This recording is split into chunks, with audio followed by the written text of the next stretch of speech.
ناظرین، یمن کی مکلا پورٹ پر جو کچھ ہوا، جس طرح سے سعودی عرب نے اپنے اتحادی متحدہ عرب امارات کے 2 جہازوں کو نشانہ بنایا، یہ کوئی عام واقعہ ہرگز نہیں ہے۔ اور حالات اس نہج تک کیسے پہنچے، اس کے پیچھے کچھ واقعات ہیں اور ہم سمجھیں گے کہ یہ واقعات کیسے ہوئے۔ اس واقعے کے بعد مشرق وسطیٰ کی سیاست کا زاویہ بالکل چینج ہو گیا ہے۔ یہ سیاست اب پہلے جیسی کبھی نہیں رہے گی، اور جو اتحاد پہلے تھا وہ اتحاد پہلے جیسا کبھی نہیں رہ سکتا۔ یہ مشرق وسطیٰ کی تاریخ میں ایک ٹرننگ پوائنٹ ہے کہ سعودی عرب نے اپنے دیرینہ اتحادی متحدہ عرب امارات UAE کے 2 جہازوں کو نشانہ بنایا۔ تو آج ہم دیکھیں گے کہ حالات اس نہج تک کیسے پہنچے کہ اتنا بڑا اقدام سعودی عرب کو اٹھانا پڑا۔ مکلا پورٹ یمن کے جنوب میں ایک اسٹریٹجک بندرگاہ ہے۔ یہاں سے فوجی اور لاجسٹک سپورٹ جنوبی کمانڈ تک پہنچتی تھی۔ جس دن سعودی عرب نے یہاں پر ہوائی حملہ کیا، اس دن UAE کے 2 بحری جہاز وہاں پر موجود تھے، اور یہی بات سعودی عرب کو ناگوار گزری۔ انٹیلیجنس رپورٹس کے مطابق UAE کے جہاز جنوبی یمن میں اپنی حمایت یافتہ فورسز کے لیے فوجی ساز و سامان لے کر جا رہے تھے، اور اس دوران سعودی عرب نے وہاں پر فضائی حملہ کیا۔ یہ حملہ صرف سیکیورٹی کا مسئلہ نہیں ہے۔ سعودی عرب یہ بالکل نہیں چاہتا کہ جنوبی یمن میں ایک اور پاور سینٹر بنے، خاص طور پر ایسا سینٹر جو اس کے کنٹرول سے باہر ہو۔ مکلا حملہ UAE کے لیے ایک واضح پیغام تھا۔ یہ پہلا موقع تھا جب یمن میں UAE اور سعودی عرب کے مفادات براہ راست ٹکرائے۔ اتحادی ہونے کے باوجود دونوں ممالک مختلف سمت میں جا رہے ہیں، اور یہ اختلاف یمن میں پہلے سے موجود تھا۔ ناظرین، یمن کی سیاست کو سمجھنے کی ضرورت ہے۔ یمن میں 3 بڑی فورسز ہیں، ایک حوثی جس کو ایران کی حمایت حاصل ہے، ایک انٹرنیشنل ریکگنائز گورنمنٹ جس کو سعودی عرب کی حمایت حاصل ہے، اور ایک جنوبی اتحاد جس کو UAE سپورٹ کر رہا ہے، اور یہی تقسیم مکلا حملے کی وجہ بنی۔ حوثیوں کو ایران کی فوجی اور تکنیکی امداد حاصل ہے۔ سعودی عرب کے لیے یہ براہ راست خطرہ ہے، اس لیے سعودی عرب کی پوری توجہ شمالی یمن کی طرف ہے، لیکن متحدہ عرب امارات کی توجہ کہیں اور ہے۔ UAE نے جنوبی یمن میں STC اور مقامی فورسز کو مضبوط کیا۔ بندرگاہیں، جزائر اور سمندری راستے اس حکمت عملی کا حصہ ہیں۔ مکلا پورٹ پر حملہ ایک ٹرننگ پوائنٹ بن گیا۔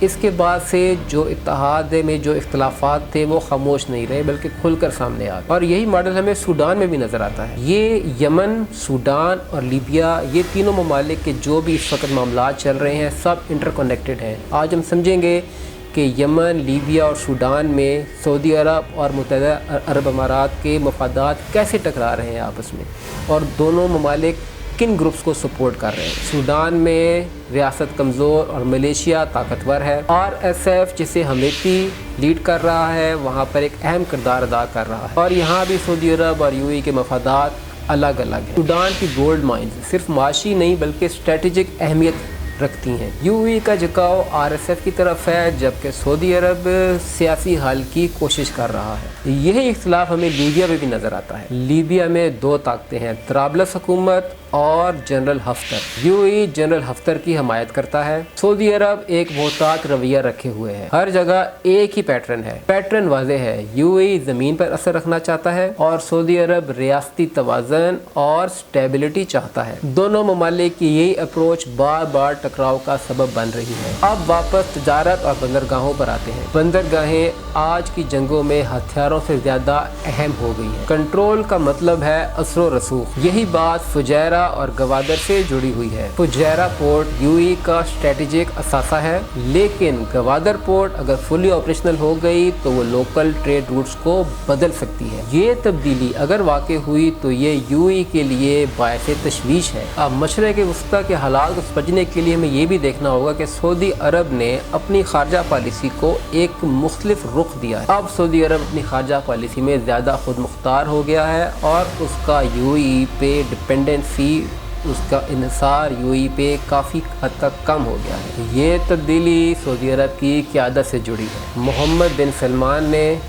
امریکہ میں ٹرمپ کے ساتھ اپنے تعلقات کو بہتر بنایا ہے، اور پاکستان کے ساتھ دفاعی معاہدہ کر کے اپنے آپ کو ایک مضبوط پوزیشن میں لے آیا اور یہ باتیں یو اے کو تھوڑا سا انکمفرٹیبل کر رہی ہیں۔ اور اس کے علاوہ سعودی عرب محمد بن سلمان کے ویژن کے مطابق بہت تیزی سے ماڈرنائز ہو رہا ہے۔ اس بات سے یو اے کو تھوڑا سا کمپٹیشن بھی فیل ہو رہا ہے اور ایک مقابلے کی فضا بھی پیدا ہو رہی ہے، اور یہ چیز یو اے کے لیے تھوڑی بہت باعث تشویش بھی ہے۔ لیکن ان دونوں ممالک کی کشمکش میں جو عوام ہیں یمن کے، سوڈان کے، لیبیا کے، وہ بہت زیادہ اس وقت اس کو سفر کر رہے ہیں، برے حالات میں زندگی گزار رہے ہیں۔ جو بھی وہاں پہ خانہ جنگی کے حالات ہیں، بیسک وجہ ان دو ممالک کی آپس کی کشمکش ہے، اور مکلا پورٹ کا حملہ اس کشمکش کی ایک واضح مثال۔ ناظرین، جب مفادات کا ٹکراؤ ہوتا ہے تو پھر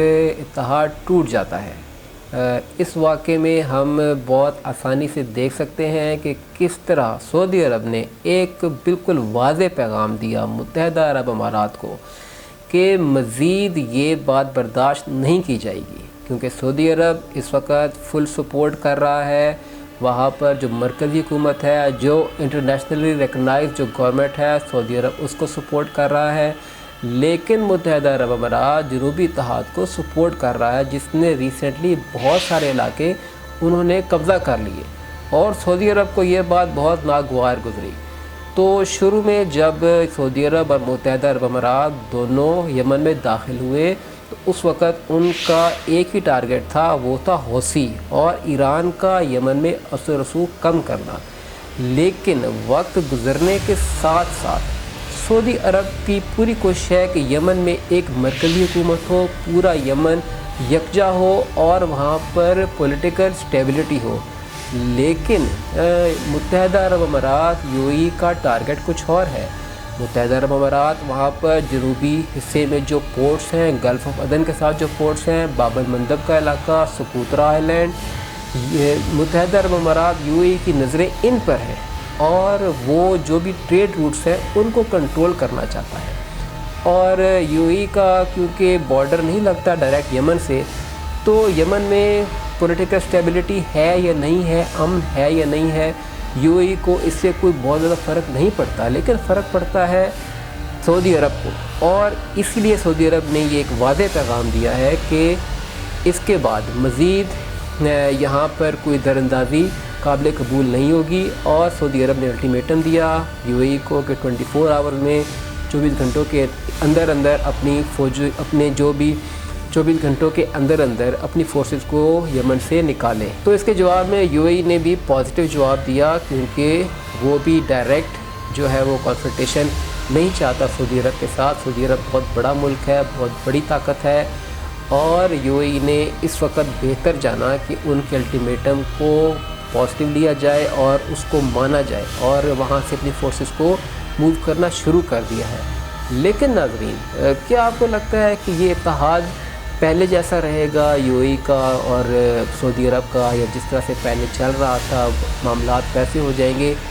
یہ معاملات اب لگتا نہیں کہ پہلے جیسا اتحاد کبھی بھی حاصل ہو سکے گا۔ مکلا پورٹ حملہ ہمیں یاد دلاتا ہے کہ اتحادیوں کے درمیان بھی کچھ حدود ہوتی ہیں، اور جب مفادات ٹکرا جائیں تو پیغام سخت دیا جاتا ہے۔ اس کہانی سے ہمیں یہ سبق مل رہا ہے کہ یمن، سوڈان اور لیبیا یہ سب ایک ہی تنازع کے مختلف رخ ہیں۔ ان سارے واقعات سے ہمیں نظر آتا ہے یہ تنازعات الگ الگ نہیں ہیں، ایک ہی علاقائی کھیل کے مختلف زاویے ہیں، اور مکلا پورٹ کا حملہ اس کھیل کا ایک واضح موڑ ہے۔ یہاں پر ایک اہم سوال ہے، کیا اتحاد مفادات سے مضبوط ہوتا ہے یا مفادات اتحاد کو توڑ دیتے ہیں؟ مکلا کے واقعے نے اسی سوال کو جنم دیا ہے۔ یو اے، سعودی عرب، ایران سب اپنے اپنے زاویے سے درست ہیں، لیکن استحکام ابھی دور ہے۔ ناظرین، اگر آپ کو آج کی ویڈیو پسند آئی ہے تو ہمارے چینل کو ضرور سبسکرائب کریں۔ جلد حاضر ہوں گا ایک بہت امپورٹنٹ ٹاپک کے ساتھ۔ اللہ حافظ۔